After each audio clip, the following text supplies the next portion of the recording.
Hello and welcome back. तर कसे आहात तुम्ही सगळे? आय होप की तुम्ही सगळे मस्तच असाल. चला तर मग आजच्या व्हिडिओला सुरुवात करूया. तर मला बऱ्याचशा कमेंट आल्या की तू हृदयाला कसा वेळ देते ते तू शेअर कर व्हिडिओमधून, आणि हृदयाला खायच्या वगैरे सवयी तू कशा लावल्या त्या व्हिडिओमधून शेअर कर. तर खरंच सांगायचं म्हटलं तर खायच्या सवयी मी अजूनपर्यंत तिला लावू शकली नाही आहे. फक्त मी ती खायला देते त्या टाईमला, किंवा सकाळी झोपेतून उठली तर एक फ्रूट तिला देते, आणि जो काही दुपारचा 11 ते 11:30चा टायमिंग असतो तेव्हा तिला मी जेवायला देते. कारण सकाळच्या टाईमला मी फ्री असते की मिस्टर ऑफिसला गेले तेव्हा, आणि नंतर मी 11 वाजता फ्री होते, माझे सगळे कामं झाल्यावर तेव्हा फ्री होते. तर त्या 2 टायमामध्ये मी तिला व्यवस्थित वेळ देऊ शकते आणि तिला जे काही आहे ब्रेकफास्ट किंवा जेवण ते तिला भरवू शकते. म्हणून मी ते 2 टायमिंग ठेवले आहे. आणि सकाळच्या वेळेला काही टेन्शन नसते, कारण मिस्टर घरी असतात तर तेव्हा तिची ते काळजी घेतात. तिचं ब्रेकफास्ट किंवा तिला काही द्यायचं असलं तर ते तिचं करून टाकतात. फक्त मला जी काळजी असते तिची जेवायची की खायची वगैरे, तर ती मला 11 वाजताची असते. आणि जो काही हा 8:30 ते 11 वाजेपर्यंतचा गॅप आहे तर तिला थोडं थोडं जे ॲपल आहे जे मी एक कापून ठेवलं आहे, असं कधीच होत नाही की हृदयाने एक ॲपल पटकन असा खाऊन घेतला. तिला 1 तास लागतो तेवढा ॲपल संपवासाठी, आणि खूप तिच्या अशा मिनत्या करावं लागतात की खा बाई खा, खाऊन घे, खायचं असतं.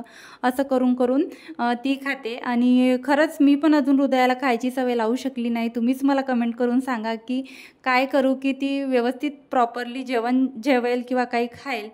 तर आज हृदयाला पण बरं नाही आहे आणि मिस्टरांना पण थोडं बरं नसल्यामुळे मी फक्त तूप टाकून मुगाची खिचडी लावणार आहे, आणि ती पण फिक्की.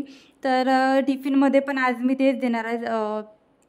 लंच बॉक्समध्ये ताक देणार आहे, आणि ही मुगाच्या डाळीची पातळ खिचडी आणि काकडी देणार आहे अशी भरपूरशी, ज्यानी पोटाला थंडावा राहील आणि एकदम असं पोटातमध्ये अशी आग पेटल्यासारखी होणार नाही. आणि उन्हाळा पण आहे आणि आता पोटांचे प्रॉब्लेम तर सुरूच होत आहे, आणि हृदयाला पण थोडं बरं नसल्यामुळे तिला पण खिचडीच द्यायला सांगितली आहे डॉक्टरांनी. तर म्हणून आज तर बऱ्यापैकी माझा वेळ वाचला आहे. कारण रोज कसं असतं, पूर्ण मला टिफिन वरण भात भाजी पोळीचा मला टिफिन करावा लागतो, त्याचबरोबर ब्रेकफास्ट चहा वगैरे हे सगळं करावं लागतं. आणि मला आज ब्रेकफास्ट पण करायचं नाही आहे, कारण मिस्टर म्हटले की मी आज चहा बिस्किट खाऊन घेणार, आणि हृदयाला मी ॲपल दिला आहे चिरून.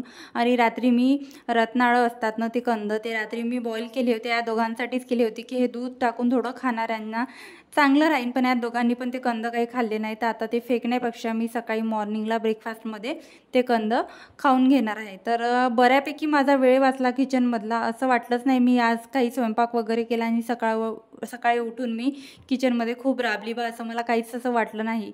तर जे काही आहे बेडरूममध्ये ते सगळं आवरायला आली, जे काही रोजचं रुटीन आहे ते.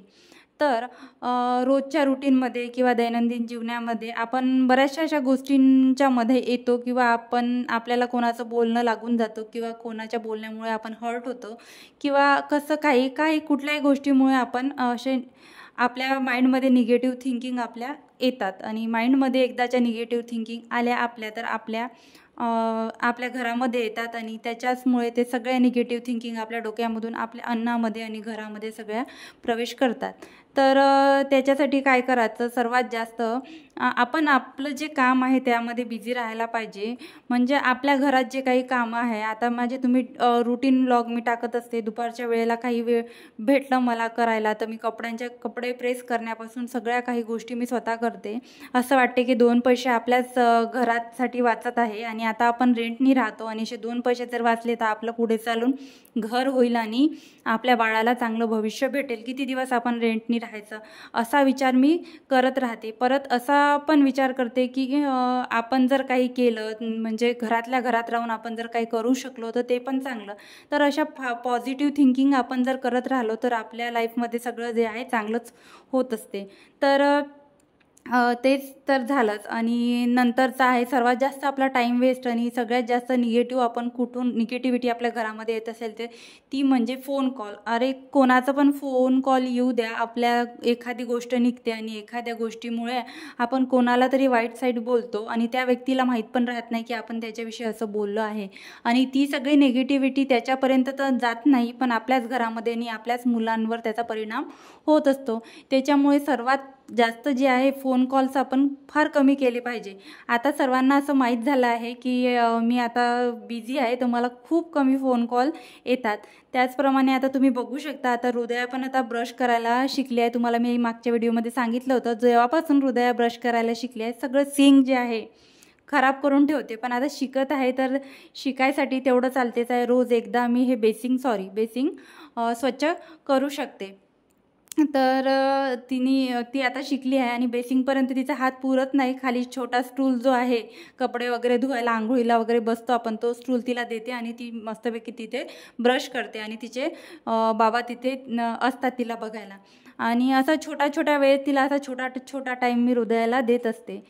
तिच्याकडे पण दुर्लक्ष करत नाही. तुम्ही बघू शकता तिचे खाण्याचे किती नाटकं आहे. इझिली काहीच खात नाही आणि खूप असा अर्धा तास 1 तास तिला असं हे ॲपल आहे काही तिला कशामध्ये बिझी करून कुठली ना कुठली ॲक्टिव्हिटी देऊन तिच्या तोंडामध्ये थोडं टाकून असं माझा 1 तास तिच्या मागे जातो.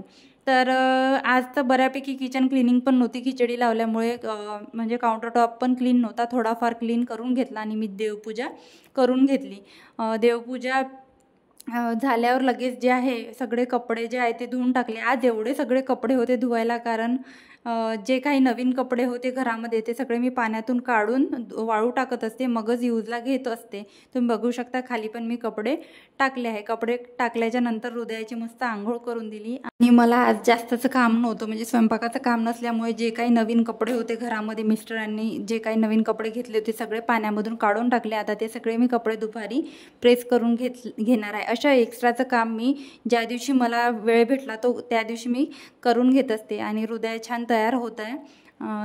तिचं टकली करून दिली होती, छान केस येत आहेत. तर तुम्ही बघू शकता आता वॉचमध्ये किती टायमिंग झाला आहे आणि 9:30 वाजता माझे सगळे कामं आटोपले आहे. तर कसा वाटला तुम्हाला माझा आजचा व्हिडिओ मला कमेंटमध्ये नक्की सांगा. आणि हो, व्हिडिओ जर आवडला असेल तर व्हिडिओला एक लाईक आणि चॅनलला सबस्क्राईब करायला विसरू नका.